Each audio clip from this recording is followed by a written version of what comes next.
كتب هيرودوت الرحالة اليوناني الملقب بأبو التاريخ: ولقد سبق المصريون الشعوب إلى إقامة الأعياد العامة والمواكب العظيمة، وعنهم تعلمها اليونانيون.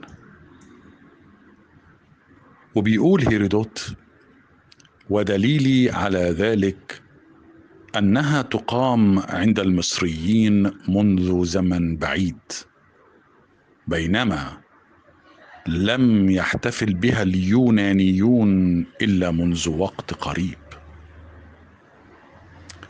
وبيكمل هيرودوت في كتابه عن مصر عن الأعياد وبيقول: والمصريون لا يحتفلون مرة واحدة في السنة بعيد شعبي عام، ولكن أعيادهم العامة كثيرة.